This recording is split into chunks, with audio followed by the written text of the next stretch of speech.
말씀의 제목은 떨기나무라는 주제를 가지고 전하려고 합니다. 떨기나무 하면 뭐가 떠올라요? 떨기나무. 딸기? 탕후루가 떠오르나요? 떨기나무. 혹시 떨기나무를 인터넷이나 어디서 이미지로 본 적 있어요? 실제로 떨기나무는요, 그 이파리가 되게 많은 게 아니라 가시가 많은, 이파리가 별로 없는 식물이에요. 그러니까 불이 정말 쉽게 붙어서 갑자기 사그러질 수 있는 그런 나무죠. 크기도 엄청 큰 것도 아니고 작아요. 그러니까 우리가 유심히 찾지 않으면 눈에 들어오는 정도는 아니에요. 근데 이게 광야잖아요. 호렙산이잖아요. 그래도 산 정도면, 산이면 나무도 있고 여러 가지 다른 동식물도 있을 텐데 유독 이 떨기나무에 불이 붙었다는 거죠. 그럼 떨기나무를 떠올리면 저는 사실 이 소명이 떠올라요. 모세의 소명은 떨기나무에서 출발을 하죠. 떨기나무를 봤을 때 소명이 시작이 되는 거예요. 우리가 한번 생각을 한번 해보자고요.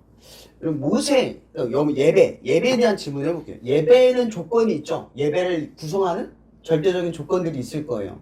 예배의 3요소라고 하면 뭐가 있을까요? 예배의 3요소. 이 세 가지는 꼭 있어야 한다는 3요소. 찬양. 또 뭐가 있죠? 말씀. 또 기도. 아마 이게 예배를 이루는 가장 중요한 3요소일 거예요. 그러면 이렇게 물어볼게요. 이 3요소 중에 하나밖에 없으면 예배가 아닌가요? 세 개가 다 있어야 예배인가요? 하나만 있어도 예배죠. 혹은 그럼 세 개가 다 없으면 예배가 아닌가요? 예를 들어 말씀과 찬양과 기도가 없이 그냥 예수를 믿는 사람이 모이기만 하면 그건 예배가 아닌가요? 삶으로 예배드린다는 게 뭐죠? 항상 여러분들이 말씀을 지참하거나 성경을 들고 다거나 기도를 하는 중이거나 찬양을 하는 목소리를 내는 중이 아니잖아요. 그럼 삶의 예배, 그러니까 내가 예배를 드림으로부터 계속 예배가 시작되는 여러분의 삶은 이 세 가지 조건이 항상 충족이 되냐는 거죠. 아니죠? 그럼 예배란 충족되지 않는 거예요. 딱 하나. 뭐만 있으면 된다는 거죠? 예배란 예수 그리스도. 여러분 이것에 대해서 얘기했던 가장 중요한 주제가 바로 요한복음 4장의 이야기, 사마리아 여인의 이야기 아닙니까? 이 여인이 예배를 어디서 드려야 되냐라고 예수님께 물어요. 최초의 생명의 근원, 이 생수의 강이 예수라는 소리를 듣자마자 이 생수의 강이신 예수님께 질문을 하는 거예요. 왜? 하나님의 아들이신 예수는 예배를 통해서만 관계를 직접적으로 우리와 맺고 있거든요. 누구를 예배하느냐, 누구를 워십하느냐에 따라서 여러분들이 어디에 속해 있는가를 결정하기 때문인 거죠. 그래서 이 여자가 묻잖아요. 예루살렘에 있는 사람들은 우리가 사마리아 성에서 예배를 드리는 것이 예배가 아니라고 합니다. 왜? 예배는 반드시 어디서 드려야 되기 때문에? 성전에서 드려야 되기 때문인 거예요. 근데 그런 이 여인의 질문을 가지고 예수님께서 뭐라고 말씀하시죠? 그때는 이것도 저것도 아니에요. 오직 영과 진리로 예배할지니. 하나님을 예배한 자는 영과 진리로 예배할지니라. 하나님이 이러한 자를 찾으신다. 라고 이야기하세요. 그럼 지금 뭐가 사라졌어요? 이 여자에게 뭐가 사라진 거예요? 조건이 사라졌어요. 뭐만 있으면 된다는 거예요? 영과 진리. 성령과 진리. 그 두 가지만 있으면 어디서든 무엇을 하든 예배가 가능하다. 근데 영과 진리가 뭘 상징하는지 정확히 모르잖아요. 그럼 영은 당연히 성령이겠죠. 진리는 뭐겠어요? 말씀일 거예요. 그 두 가지를 합치는 게 뭐예요? 예수 그리스도예요. 여러분 우리가 말씀을 정확하게 이 워딩을 다 기억하지 못해도 이 말씀을 곧 뭐다라고 해석하죠? 예수. 곧 예수의 생애와 죽음, 그분의 구원, 그분의 가르침, 이게 다 뭐예요? 예배, 말씀. 그러니까 우리는 예수의 생애나 예수의 가르침을 떠올리면, 그분의 행적을 떠올리면 말씀의 워딩, 문자 같은 워딩들이 들어와요. 진리가 들어오고 성령의 역사가 들어와요. 근데 성경은 이렇게 말을 하죠. 우리가 이걸 떠올리는 것, 예수를 믿게 되는 것은 우리의 자력으로 되는 것이 아니라 뭐로 되는 거예요? 성령의 도우심으로 말미암아 가능하다는 거예요. 그러니까 영과 진리라는 말은 결국은 하나님께서 직접 우리의 삶에 개입하셔서 그걸 믿게끔 하고 보게끔 하고 그걸 떠올리게끔 한다는 거죠.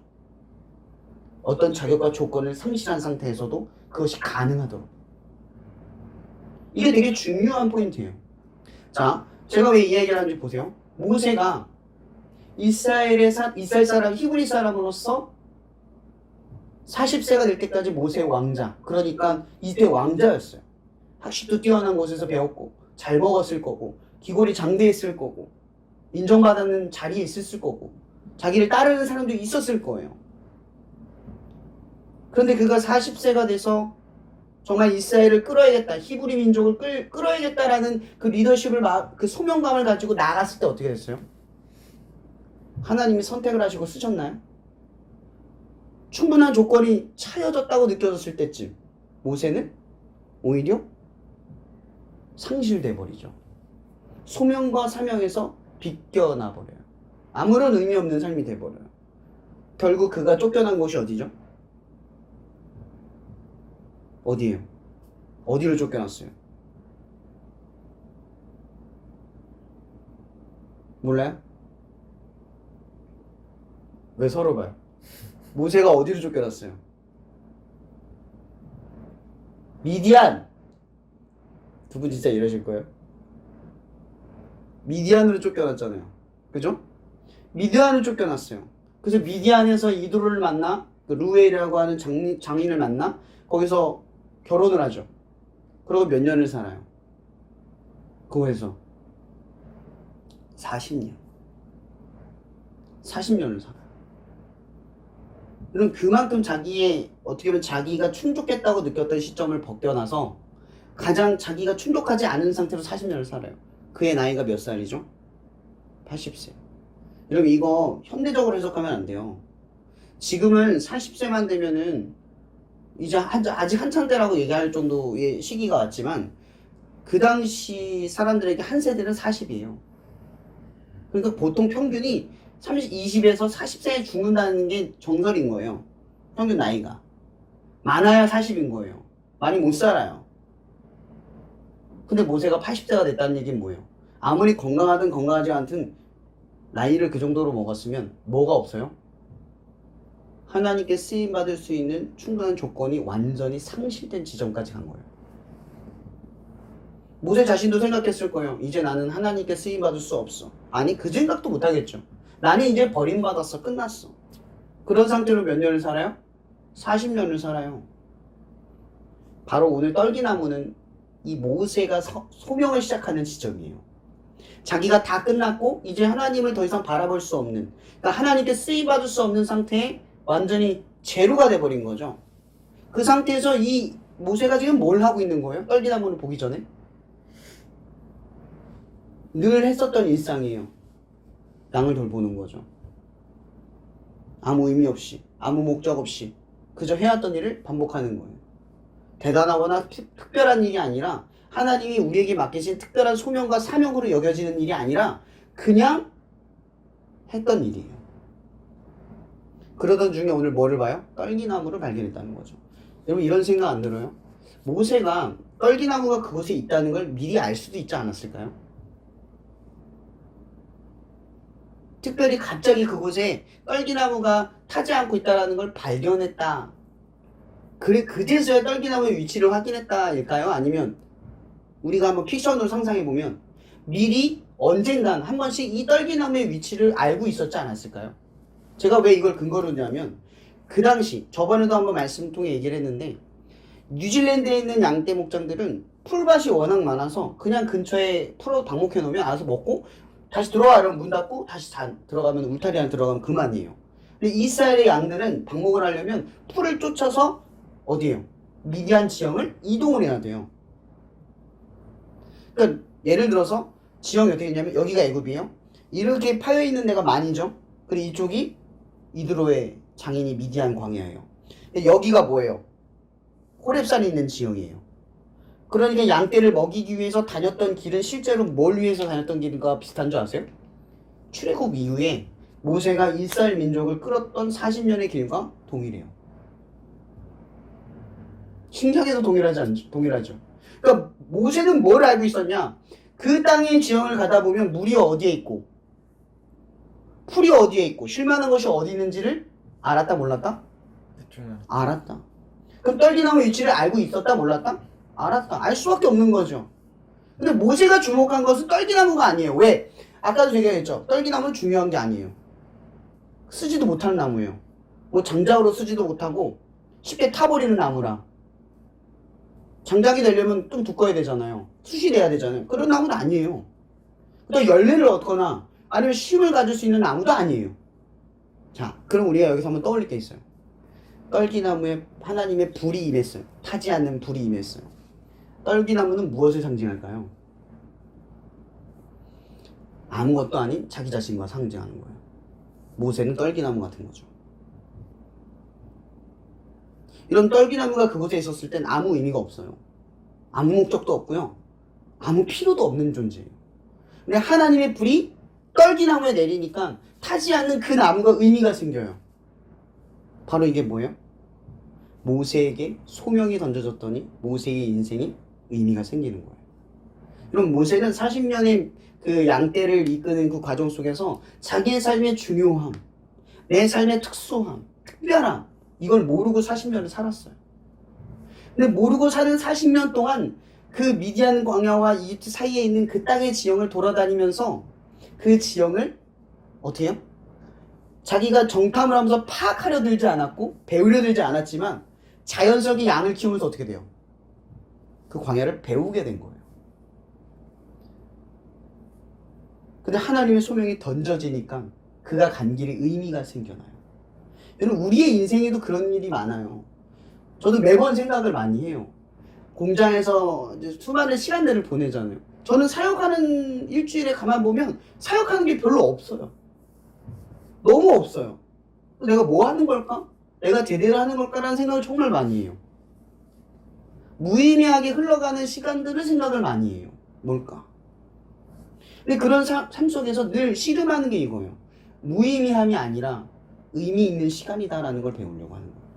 그럼 모세가 뭐 떨기나무에 불이 타는 것을 보고 하나님께서 너를 써서 히브리 민족을 끌어낼 것이다라는 사명을 알기 전에 만약 광야에 40년 동안 양떼를 끌 때 그 길은 나중에 네가 출애굽을 통해서 이 민족을 끌어갈 수 있는 길을, 그 루트를, 그 상황을 네가 지도할 수 있는 먼저 보낸 자로서의 사명의 가르침이다.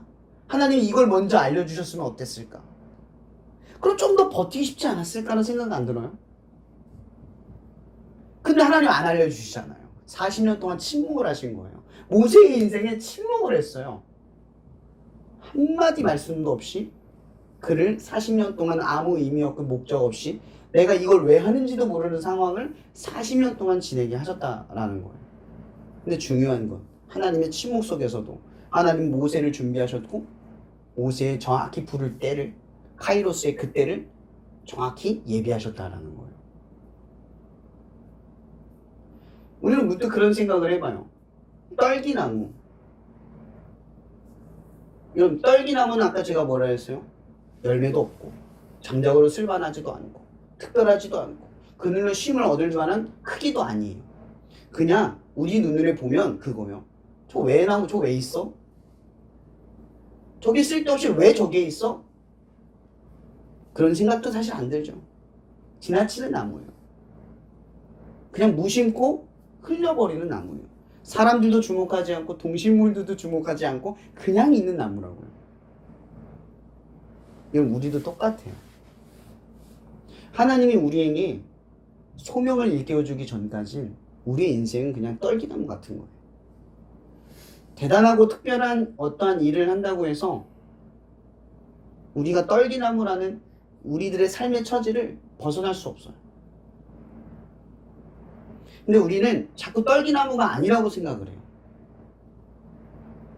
이 모세의 부르심을 생각하면서 우리의 삶에서 여러분들이 극복해야 될 문제들이 있어요. 그게 뭘까요? 의미 있는 것과 의미 없는 것을 나누지 말라고 하는 거예요. 하나님이 여러분을 쓰실 때 우리의 판단으로 쓰는 게 아니에요. 우리가 볼 때 이 길이 좀 더 유리하고 이 길이 하나님이 쓰이기에 좋다라고 느끼는 지점이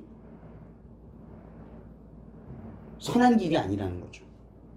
어쩌면 우리는 때로는 떨기나무 같이 느껴지는 시간들 혹은 광야에서 왜인지도 모르는 그런 시간을 보내야만 하는 시간들, 그런 것들이 필요하다라는 거예요.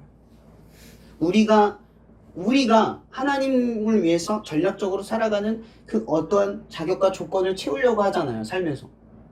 지금 열심히 사회복지도 배우고 신학도 준비하잖아요.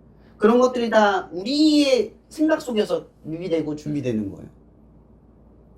그죠? 근데 우리는 이런 과정 속에서 무의미한 것, 무엇을 소홀히 했는가를 살펴야 돼요. 매일 반복하는 어떠한 것들 중에서 준비되지 않은 무언가를 생각해야 한다는 거죠. 여러분, 모세의 쓰임은 양떼를 잘 이끌어서 쓰임받은 게 아니에요. 자기의 삶에 충실했기 때문에 쓰임받은 거죠. 여러분, 좋은 양 목자는 뭐예요? 좋은 목자는 뭐예요? 되게 간단해요. 어디에 물이 있고 어디에 먹을 풀이 있는지를 미리 어떻게 해요? 파악하고 실행에 옮길 수 있는 사람인 거예요. 양들이 지금 물을 마시고 넉넉히 풀을 먹을 때 이미 목자는 뭘 바라봐야 되는 거죠? 다음 목초지를 바라봐야 되는 거예요. 어디 한 군데에 정착하지 않는 사람이라는 거죠. 자, 우리가 여기서 봤을 때 여러분, 모세는 결국 가나안 땅에 들어가나요? 들어가지 못하나요? 왜 대답을 안 하죠? 들어가요? 못 들어가요? 가나안 땅에. 말을 하세요. 못 들어가죠. 못 들어가죠. 모든 사건 때문에 못 들어가죠. 무슨 사건 때문에 못 들어가요? 자꾸 이렇게 속상하게 할 거예요? 질문 시간인가요? 이거는 질문이 아니라 나오는 거잖아요. 무슨 사건 때문에 그래요? 무리바 사건, 돌을 2번 쳤던 그 사건 있잖아요. 그로 인해서 모세는 가나안 땅에 들어가지 못해요. 근데 실제로 이 사건 때문에 못 들어간 것이 성경의 기록이긴 하지만 실제로 이렇게 한번 생각해 볼 수 있어요. 모세가 가나안 땅에 들어가지 못했던 건 사실은 모세의 소명은 광야의 시간에 있기 때문이에요.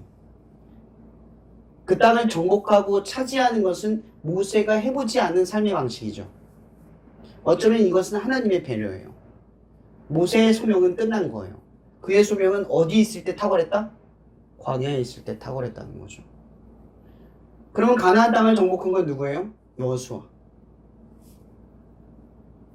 여호수아에게 탁월함은 바로 그 땅을 정복하는 데 있다라는 거예요.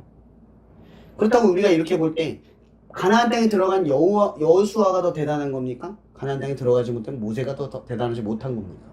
그게 아니라는 거죠. 성경은 구분하지 않아요. 모세가 무리바 사건 때문에 가나안 땅에 들어가지 못했다고 해요. 모세를 중요하지 않은 존재, 쓸모없는 존재로 말하지 않는다라는 거죠. 제가 지금 마무리로 마지막 결론을 뭘 내리려고 하냐면 바로 이거예요. 우리가 하나님의 역할을 감당할 때 어떤 위치, 어떤 역할은 중요하지 않다는 거예요.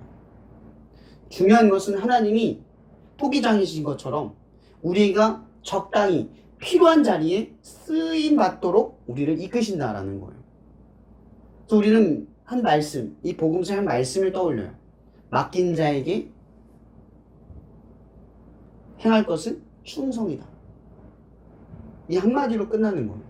여러분, 여기서 충성이라는 말은 뭐냐? 이렇게 해석할 수 있을 것 같아요. 삶에 충실하라. 사역을 할 때는 중요한 포인트인 것 같아요. 사역보다 더 중요한 건 뭘까요?